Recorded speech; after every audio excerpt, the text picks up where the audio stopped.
It started like any other gray, tired morning in the city.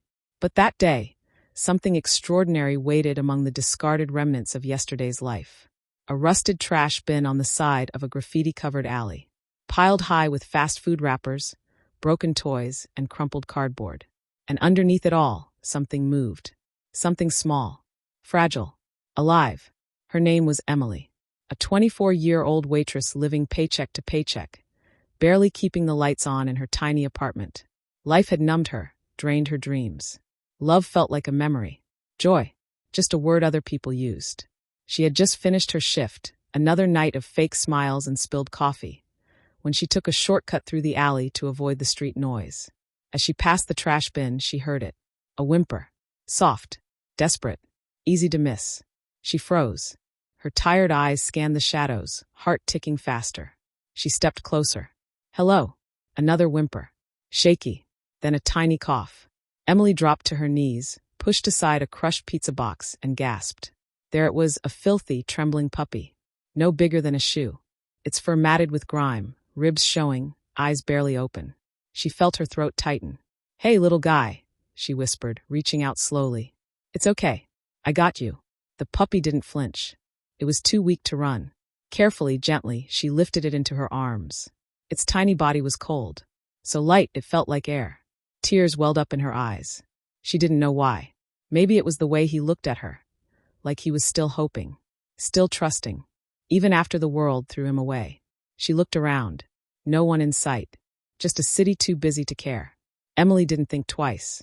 She wrapped the puppy in her scarf and hurried back home. The weight of the world suddenly replaced by the weight of a life. Her apartment wasn't much. Peeling paint, secondhand furniture, and a heater that coughed more than it worked. But it was warm. And that night, it became something it hadn't been in years. A home. She filled a bowl with warm water, gently wiped the dirt from his fur. He barely moved, only letting out the faintest of sighs. She whispered to him like he could understand. You're safe now. You hear me? No more trash. No more cold. She boiled rice, mashed it with soft bread, and watched him eat, slow, clumsy bites. He kept looking at her between mouthfuls, like he wasn't sure if this was real. Neither was she. That night, he slept curled in an old sweatshirt, right beside her bed. And for the first time in months, she didn't feel alone. She named him Lucky. Over the next few days, Emily's world began to shift. She took him to the local vet. The bill wasn't small, but she used the last of her savings without blinking. Severe malnutrition, the vet said, gently stroking Lucky's now clean fur. But he's a fighter. You might have saved his life. Emily smiled, brushing a tear from her cheek. Or maybe he had saved hers. At work, she was still exhausted. The tips weren't better. The hours still long. But now, she had a reason to come home. A little tail that wagged even when the world didn't. She started smiling more. Laughing even. Her co-workers noticed. You okay, Em? One asked. You seem different. She shrugged. Maybe I found something worth waking up for. But not everything would be so easy. One night, just a week after she found him, Lucky collapsed. He had been running around her living room, tail wagging, full of life. Then suddenly he stumbled, drooped, let out a whine and fell on his side. Lucky! Emily rushed to him, heart pounding. He wasn't moving.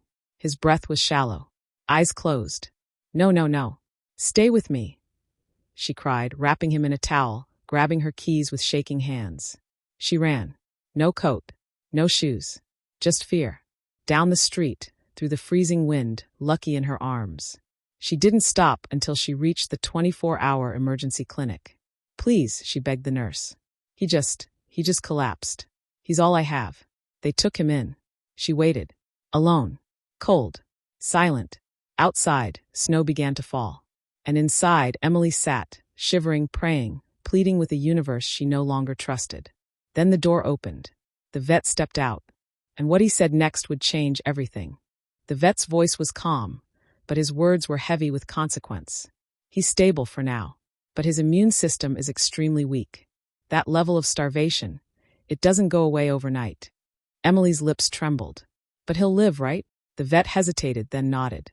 If he makes it through the night, there's hope. Emily felt her knees go weak. She sank into the cold plastic chair and covered her face with her hands. She had never prayed before. Not really. But tonight, she whispered to the silence. Please don't take him from me. Not now. Not after everything. Lucky spent the night under constant observation. Emily refused to leave. She curled up in the waiting room, her coat wrapped tightly around her, eyes fixed on the door that led to the back. Hours passed, and just as the first light of dawn crept through the frosted glass window, the vet returned, smiling. He made it.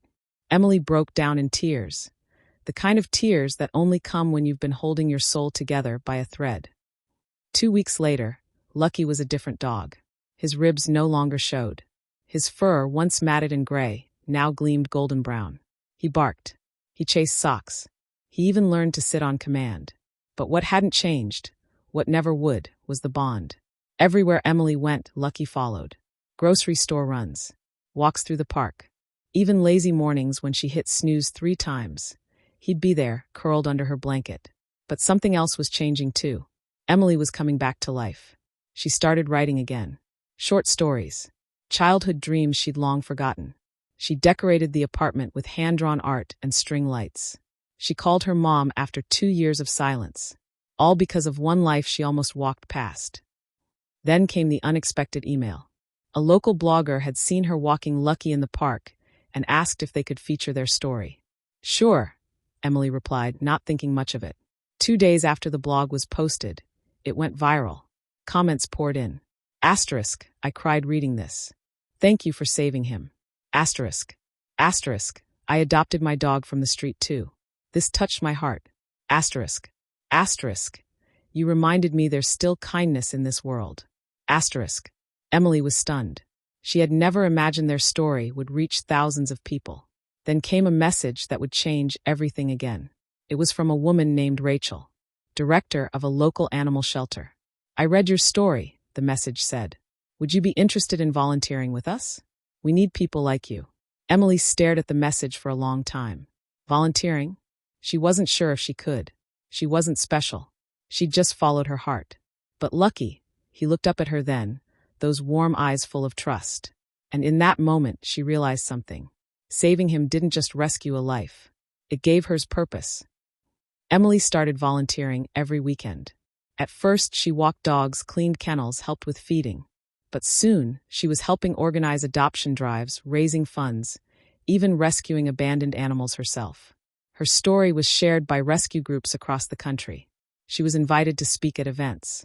People began to recognize her. But she never let it go to her head. Her heart remained where it began, in that cold alley, by that forgotten trash bin. Then came a day she'd never forget. She was driving home from the shelter when she saw a cardboard box on the side of the road. Something tugged at her. She pulled over, carefully approached. Inside, 3 tiny kittens. No food, no warmth, just frightened eyes. She didn't hesitate. She scooped them up, bundled them in a blanket, and whispered the same words she once spoke to Lucky. You're safe now.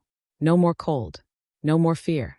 That night, she sat on the floor of her apartment, Lucky on one side, the kittens curled up beside her. And in the quiet, something shifted again. Tears rolled down her cheeks, not from sadness this time, but from a strange, full kind of peace. But the world doesn't always stay kind. A few days later, the shelter faced devastating news. Their main donor had pulled out. Funding was drying up. If they couldn't raise $25,000 in 2 weeks, they'd have to shut down. Emily looked around at the faces she'd come to love. The animals, the volunteers, the families waiting for new beginnings. She knew she couldn't let it happen. She wouldn't. And as she stared at Lucky, who now sat tall, proud, and healthy beside her, she made a decision. I don't know how, she said aloud, but we're going to save this place. The fight was just beginning. Emily had never launched a fundraiser before.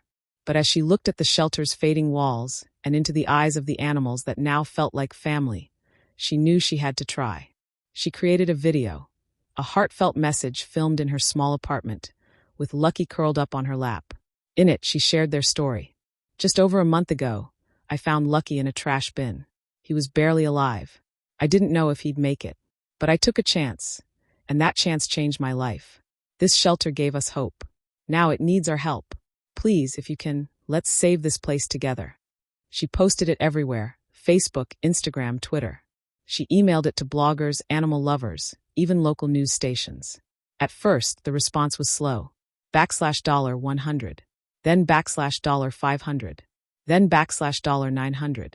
She didn't sleep for 2 days, answering questions, responding to comments, thanking every donor personally. And then, a major influencer, someone with millions of followers, shared the video with just one line. "This is the kind of world I want to live in." It exploded. Thousands of shares, tens of thousands of views, donations pouring in from strangers across the world. People gave $5, $10, $500. Some gave in honor of pets they'd lost. Others simply wrote, "Thank you for not giving up on him." In just 6 days, they surpassed the goal. $27, $430. The shelter would stay open. There was a celebration at the shelter. Emily stood beside Lucky as confetti rained down, and volunteers hugged each other with tearful joy. But amidst the laughter, she felt something deeper. This wasn't the end. This was her beginning. Over the next year, Emily's life transformed completely. She left her waitress job and was hired as the shelter's full-time outreach coordinator. She started a blog documenting rescue stories, real, raw, emotional tales that inspired thousands. She launched a nonprofit focused on rescuing street animals and finding them loving homes. And Lucky, he became the face of the movement. Posters, ads, social media campaigns. The puppy once left in a trash bin now stood as a symbol of hope. But perhaps the most powerful moment came exactly 1 year after it all began. Emily returned to the alley. The same graffiti still marked the walls. The trash bin was gone, but the memory lived in every step she took. She brought Lucky with her.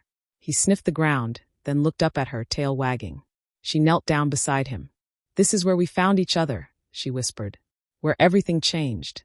He licked her cheek, as if he remembered. She pulled a small plaque from her bag. On it were 4 words, etched in bronze. "Hope can be found anywhere." She placed it near the wall, beneath a painted heart someone had added long ago.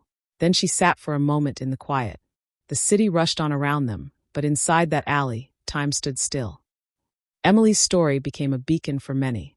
Schools invited her to speak. Shelters across the country modeled their programs after hers. Struggling individuals wrote to say her story gave them strength to keep going. Not because she was perfect, not because she had the answers, but because she listened to a cry in the dark and chose love over apathy. Years later, when Lucky passed peacefully in his sleep at the age of 15, Emily held him close, whispering through her tears, "You were never trash. You were always treasure." And in the quiet moments that followed, she felt no regret, only gratitude. For a life changed. For a journey begun in shadows but ending in light. And for a little puppy who reminded the world. Sometimes the smallest life can spark the biggest miracles. Moral asterisk. Kindness doesn't need permission. Compassion doesn't ask for timing. One small choice, to care, to stop, to reach out, can change everything. Because hope, as Emily proved, can be found in the most unexpected places. Even in a trash bin.